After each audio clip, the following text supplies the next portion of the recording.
Time से आप लोगों से मुलाकात नहीं हुई थी, तो सोचे कि आप लोगों से बात कर ले। मुद्दे जिनके ऊपर हम चर्चा करने के लिए आए थे वो मुद्दे, लेकिन आपका कहना है कि कुछ तो एक तो ये है कि सबसे पहले हाथरस की जो घटना है उसके बारे में हमने भी आंदोलन किया है, और हमें इस पूरी घटना के अंदर दुख इस बात का हो रहा है कि एक महिला एक लड़की के साथ इस तरह का बलात्कार होता है, और सत्ता में बैठे जितने भी राजनीतिक पक्ष है, विशेषकर भारतीय जनता पार्टी, जो इस मुद्दे को राजनीति के चश्मे से देख रही है, उनकी हम निंदा करते हैं कि वो लोग सड़क के ऊपर उतर के नहीं आए हैं। तो क्या ये हो गया है कि अब लड़की की जात क्या है, लड़की का पक्ष क्या है, कौन इसका विरोध कर रहा है, तो ये जो सब जो हो रहा है इसकी हम बड़ी निंदा करते हैं कि इस तरह की हरकत नहीं होना चाहिए। सभी लोग एक साथ मिलकर आना चाहिए। जो गलत हुआ है हुआ है, ऐसा नहीं है कि उसका कोई समर्थन कर सकता है करके, लेकिन जिस तरह से इस मुद्दे को लेकर जात और धर्म के बीच में आज उत्तर प्रदेश बिहार के अंदर जिस तरह से दो समाजों के बीच में एक ऐसा समाज टूट पड़ा है जो कह रहा है कि नहीं ये जो हुआ है ये लड़के इसके लिए दोषी ही नहीं ये है, मतलब ये कहीं विचित्र तरह का एक ये हो रहा है कि आप देख रहे होंगे कि सुशांत सिंह का जब मैटर आया तो ये सुसाइड नहीं है, ये इसने आत्महत्या नहीं की है, ये हत्या है हत्या है हत्या है करके पूरा 2 महीना जब है तो हम अहम मुद्दों के ऊपर चर्चा करना चाहिए था, तो सिर्फ यही मुद्दे के ऊपर आखिर में सबको है तो ये स्टैंड लेना पड़ा। जब एम्स के डॉक्टर्स ने तो इसका निर्णय लिया कि ये आत्महत्या थी करके, अब इस हद तक चले जाना है कि नहीं ये बलात्कार था ही नहीं, तो सवाल ये पैदा होता है कि उत्तर प्रदेश की पुलिस इतनी कब से रहमदिल हो गई है कि एक बच्ची का रातों रात उसके परिवार को छोड़कर अंतिम संस्कार कर देना। तो ये कहीं ना कहीं मतलब जनता इतनी भी बेवकूफ़ नहीं है जितना भारतीय जनता पार्टी या उत्तर प्रदेश की सरकार समझ रही है कि हम ये कर देंगे और बाद में उसको डिफेंड करेंगे। देखिए, जब बिहार का जब मैटर हुआ था, सुशांत सिंह का मैटर हुआ था, तो आपको याद होगा कि एक बिहार का डीजीपी था तो बहुत बड़ी बड़ी जो महाराष्ट्र के सरकार के विरोध में बातें कर रहा था, महाराष्ट्र की पुलिस के, मुंबई की पुलिस के बारे में बात कर रहा था। अब वो जनता दल यूनाइटेड भी ज्वाइन करने वाले हैं, इलेक्शन लड़ने वाले हैं, तो ये सब चीज़ें जो है इतनी जनता भी बेवकूफ़ नहीं है। हम जिस मुद्दे के लिए आज यहाँ पर आए हैं, बेसिकली आपने देखा होगा कि मार्च से जब से लॉकडाउन लगा है, मार्च से लेकर अभी तक कितने ऐसे संगठन हैं, राजनीतिक पार्टियां हैं, इंडिविजुअल्स हैं जिन्होंने सरकार को निवेदन दिया कि इस पीरियड के अंदर जो पूरी तरह से कारोबार बंद थे, लोग घरों के अंदर बैठे हुए थे, मजबूर थे, कुछ कर नहीं सक रहे थे, और उसके बाद जो लाइट का बिल इन लोगों का आया है सभी लोगों का, तो वो ऐसे चौंकाने वाले आंकड़े हैं।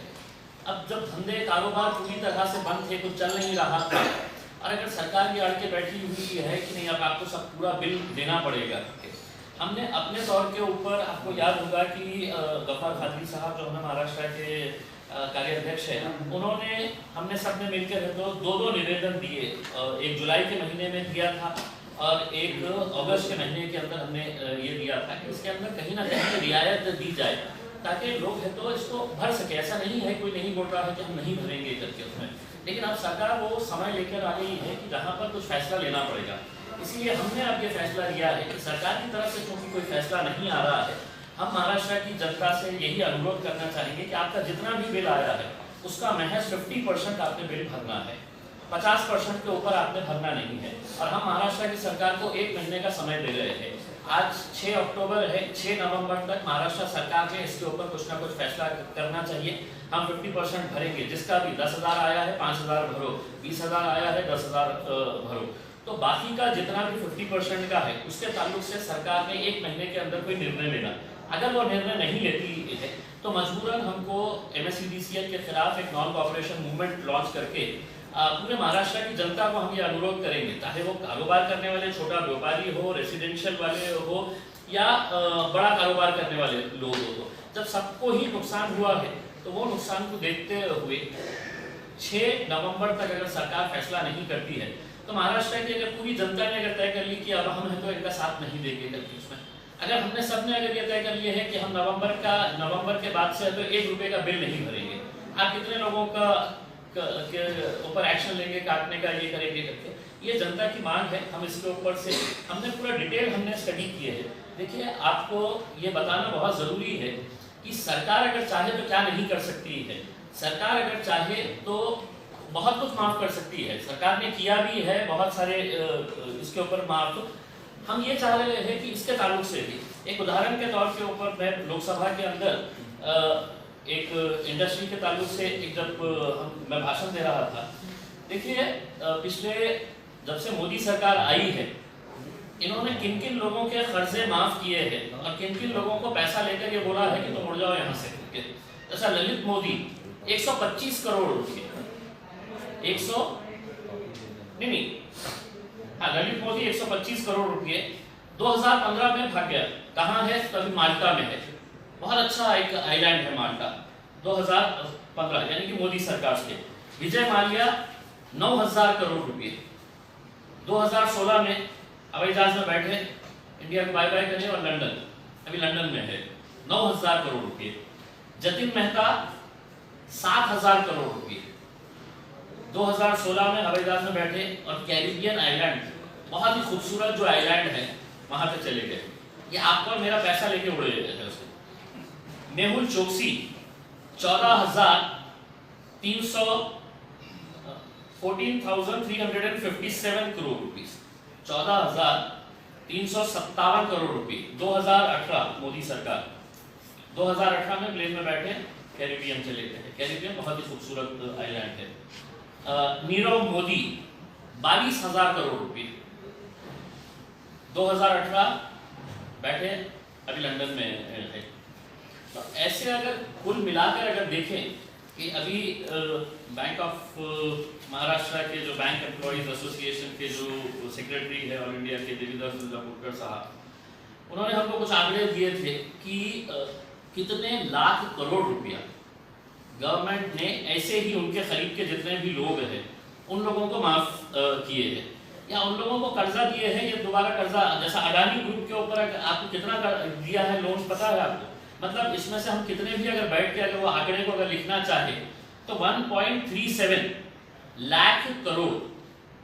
अब उसको लिखते कैसा है, मैं खुद कंफ्यूज हो गया था कि इसको लिखूं कैसा करके। 1.37 लाख करोड़ रुपए ये सिर्फ अडानी ग्रुप को दिया। अब इतने सारे लोग ये पैसा लेकर उड़ गए हैं। हम क्या कह रहे हैं कि जो छोटा आदमी जो घर में रहा है, जो मजदूरी करने के लिए जाता था, जिसका लाइट का बिल 100 यूनिट के नीचे आता था। देखिए, सिर्फ अगर आंकड़े की अगर हम बात करते हैं तो औरंगाबाद सिर्फ अगर हम जिले का अगर एक रेवेन्यू अगर निकाले हैं कि लाइट का बिल से कितना जनरेट होता है पैसा MSEDCL को, तो एक रफ अनुमान ये है कि 300 करोड़ से 400 करोड़ औरंगाबाद जिले का, 300 करोड़ से 400 करोड़ रुपए के बीच में औरंगाबाद जिले का। और पूरे मराठवाड़ा का कितना बिल जनरेट होता है, MSEDCL को कितना पैसा मिलता है, तो वो 600 करोड़ से 700 करोड़ रुपए। अब आप सोचिएगा कि सिर्फ औरंगाबाद जिले का, जिस जिले का नेतृत्व मैं करता हूँ, वहां से अगर 400 करोड़ और पूरे मराठवाड़ा से अगर 700 करोड़, तो उसका रीजन ये है कि हमारे पास इंडस्ट्रीज है, बड़ा शहर है, कारोबार ज्यादा है। अब इनमें से सिर्फ औरंगाबाद शहर की अगर हम बात करते हैं तो 2.5 लाख जो कंज्यूमर्स है, रेसिडेंशियल कंज्यूमर्स है 2.5 लाख, उसमें से 1.5 लाख ऐसे कंज्यूमर्स है जिनका महीने का एवरेज बिल जो आता है वो 100 यूनिट से नीचे आता है। यानी कि सरकार अगर इसके ऊपर फैसला करती है कि हम या तो यूनिट वाइज आप कम करें कि हम आपका तो हर महीने का 150 यूनिट 200 यूनिट हम आपका हर महीने का जितना भी बिल आया है उतना करें, या नहीं तो सरसकट मार्च से लेकर अभी तक जितना बिल आया है उसका 50% हम भरेंगे। 50% अगर आप नहीं भरेंगे तो हम अगले महीने से है तो बिल ही नहीं भरेंगे। और मैं महाराष्ट्र की जनता को ये कहना चाह रहा हूँ, जबकि मैं आपको आंकड़े दे रहा हूँ तो ये आपके पैसे हैं। अगर ये मोदी लेके जाते हैं, मोदी मतलब ये मोदी नहीं, लेकिन इत्तेफाक से होता है कि नाम बहुत सारे जो बेमानों के हैं, ललित मोदी है, नीरव मोदी है, तो ये जो पैसा लेके चल जा रहे हैं, ये 2 मोदी ने है तो कितने हजार करोड़ लेके चले गए हैं। फिर ये विजय माल्या, जतिन मेहता, मेहुल चोकसी, तो ये जो पैसा लेकर जा रहे हैं इनके ऊपर कोई कार्रवाई नहीं हो रही है। ये हवाई जहाज में बैठ रहे हैं, टाटा बाय बाय करके निकल जा रहे हैं। हम बोल रहे हैं कि हमारा जो काश्तकार है, जो मजदूर आदमी है, जो रोजी रोटी कमाता था, उसका आपने अगर 200 यूनिट अगर महीने का अगर माफ कर दिए है तो क्या अब ये मैं अकेला कह रहा हूँ ऐसा नहीं है, मैं समझता हूँ तमाम राजनीतिक पार्टियों ने इसका मांग करनी चाहिए। बहुत सारे संगठनों ने निवेदन दिए हैं, हमने खुद ने निवेदन दिया है। अगर सरकार खामोश बैठी है तो हम अगर चाहे तो हम ये भी कर सकते हैं कि नहीं हमारे पास पैसा आई नहीं है, कारोबार हो ही नहीं है, तो हम कुछ भी नहीं भरेंगे। हमको मालूम है कि सरकार की भी परिस्थिति खराब है, तो वो सरकार की परिस्थिति को देखते हुए हम 50% का फैसला ले रहे हैं।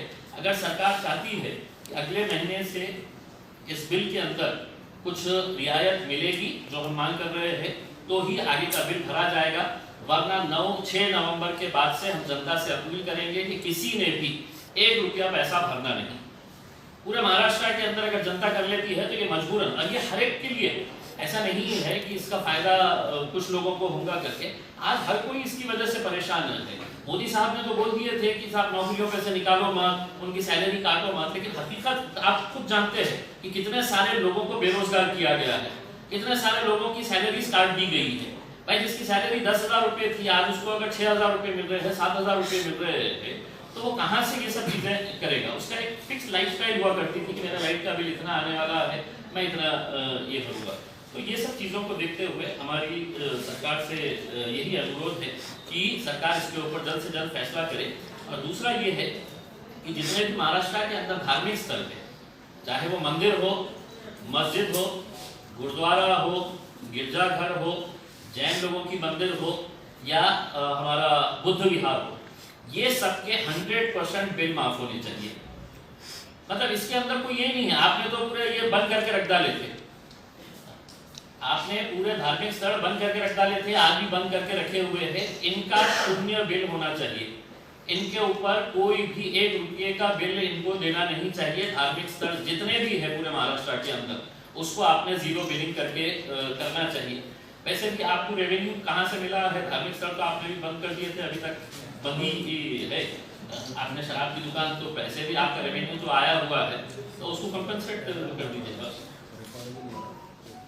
हमारी तरफ से ये था, आपकी तरफ से please like and subscribe my YouTube channel.